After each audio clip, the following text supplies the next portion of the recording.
आज आपण संधी या प्रकारामधील भाग 2 याचा अभ्यास करणार आहोत. संधीमध्ये स्वरसंधी, व्यंजन संधी आणि विसर्ग संधी असे 3 प्रकार पडतात. स्वरसंधी या प्रकाराचा अभ्यास आपण मागील व्हिडिओमध्ये केलेला आहे. आज आपण व्यंजन संधी या प्रकाराचा अभ्यास करणार आहोत. संधी हा विषय मराठी विषयाच्या सेटनेट परीक्षा, तलाठी भरती, वनविभाग भरती, पोलीस भरती व इतर सर्व प्रकारच्या स्पर्धा परीक्षांसाठी उपयुक्त आहेत. चला तर मग आपण व्यंजन संधी या प्रकाराचा अभ्यास करूयात. व्यंजन संधी. व्यंजन संधीमध्ये मुख्यतः प्रथम व्यंजन संधी, तृतीय व्यंजन संधी आणि अनुनासिक संधी असे 3 प्रकार पडतात. तर हे 3 प्रकार मुख्य आहेत आणि हे कसे पडतात याचा आपण अभ्यास करूया. बघा, क, च, ट, त, प हे कठोर व्यंजनांचा एक गट आहे. ख, छ, ठ, थ, फ हा कठोर व्यंजनांचाच गट आहे. ग, ज, ड, द, ब हा मृदू व्यंजनांचा गट आहे. घ, झ, ढ, ध, भ हा सुद्धा मृदू व्यंजनांचा गट आहे. ण, न, न, न, म हा अनुनासिक व्यंजनांचा गट आहे. ज्या वेळेला क, च, ट, त, प म्हणजेच अनुनासिकाशिवाय इतर कोणतेही कठोर व्यंजन जर आले असेल, पहिल्या व्यंजन संधीच्या जागी कठोर व्यंजन संधी आलेली असेल, म्हणजे क, च, ट, प, क, च, ट, त, प यापैकी कोणतेही अक्षर आलं असेल तर तिथं प्रथम व्यंजन संधी होते. नंतर अनुनासिक न येता स्वर किंवा मृदू व्यंजन आल्यास, मृदू व्यंजन म्हणजे हे ग, ज, ड, द, ब यापैकी कोणतेही व्यंजन आल्यास तिथं तृतीय व्यंजन संधी अशी होते. आणि अनुनासिक, अनुनासिकामध्ये व्यंजनापुढे अनुनासिक आल्यास त्याच्याबद्दल जो शब्द तयार होतो तो अनुनासिक म्हणजेच अनुनासिक संधी होते. म्हणजे पहिल्या ओळीतील अक्षर आल्यानंतर, स्पर्श व्यंजनांपैकी पहिल्या ओळीतील अक्षर आल्यानंतर प्रथम व्यंजन संधी होते. तिसऱ्या ओळीतील अक्षर आल्यानंतर तृतीय व्यंजन संधी होते आणि 5व्या ओळीतील अक्षर आल्यानंतर अनुनासिक संधी होते.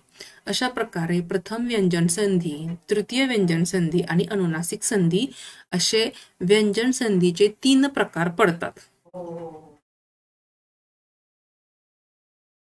आता प्रथम व्यंजन संधी कशी होते आताच मी सांगितलेलं आहे, परंतु त्याची व्याख्या किंवा योग्य रीतीने त्याचं विश्लेषण कसं करता येईल ते आपण बघूया.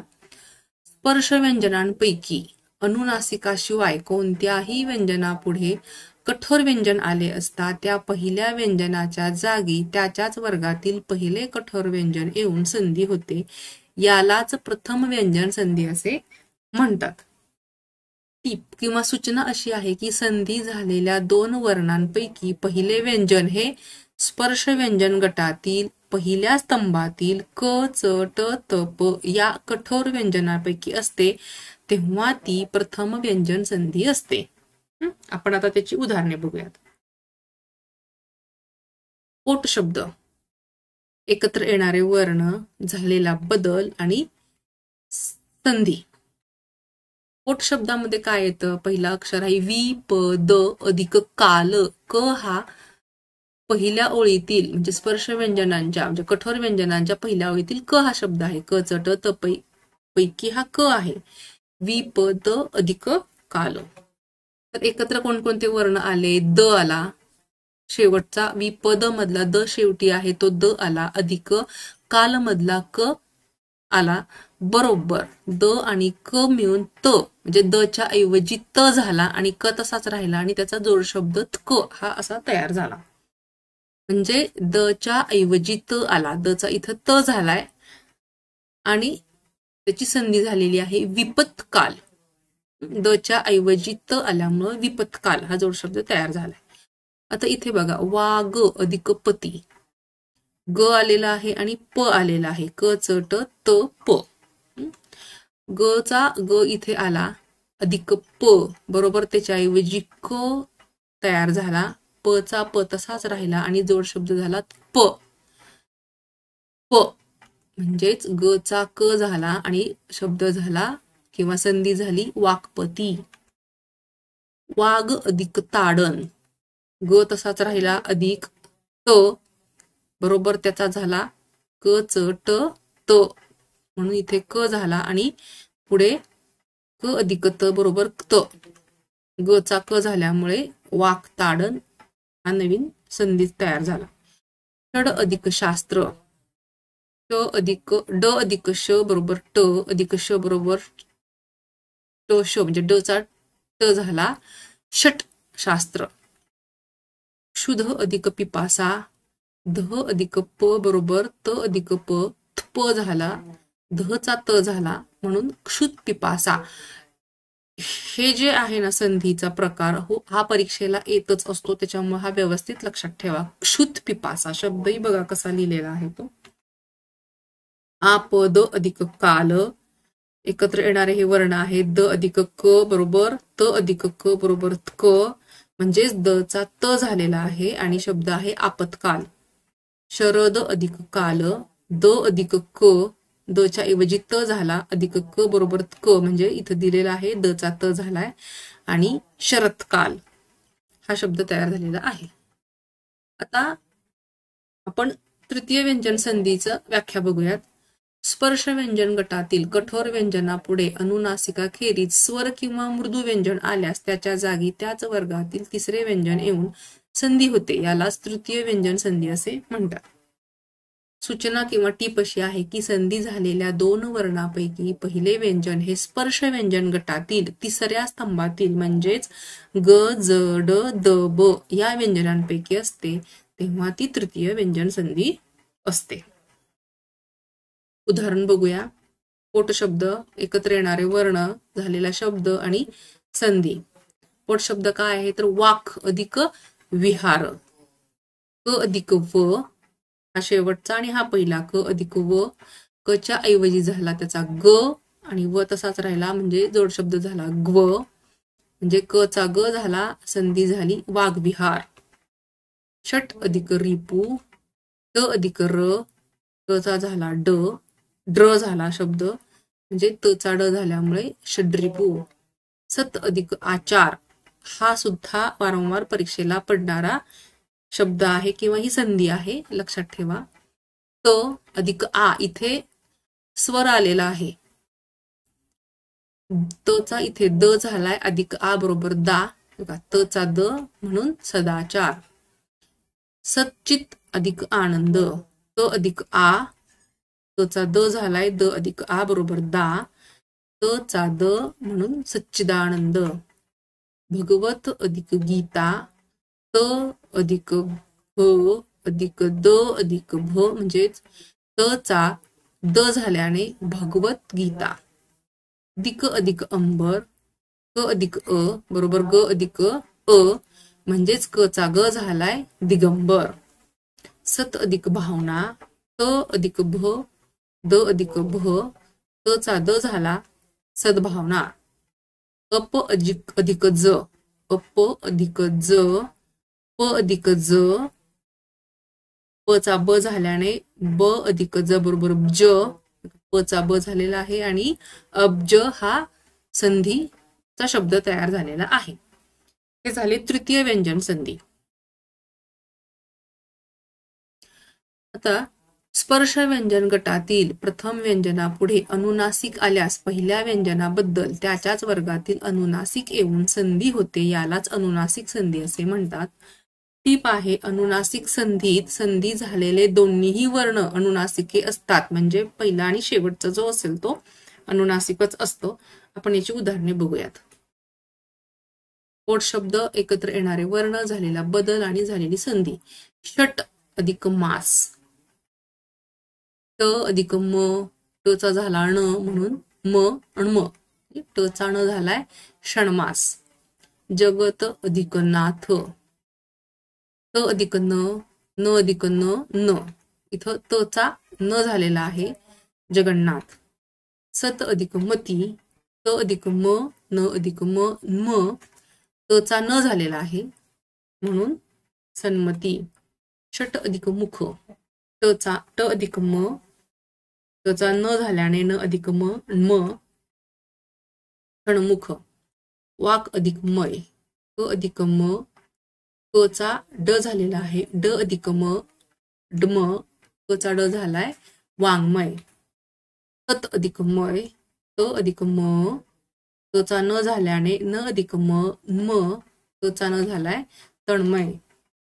मत अधिक माता, त अधिक म, तचा न झाल्याने न अधिक म, तचा न झाला, मनमाता. दिक अधिक मूढ, क अधिक म, कचा ड झाला, ड अधिक म, डम, कचा ड झालाय, दिगमुड. त या व्यंजनापुढे च छ आल्यास त बद्दल च येतो व पुढील च आणि छ बरोबर संधी होते. उदाहरण बघूया आपण. पोट शब्द, एकत्र येणारे वर्ण, झालेला बदल आणि संधी.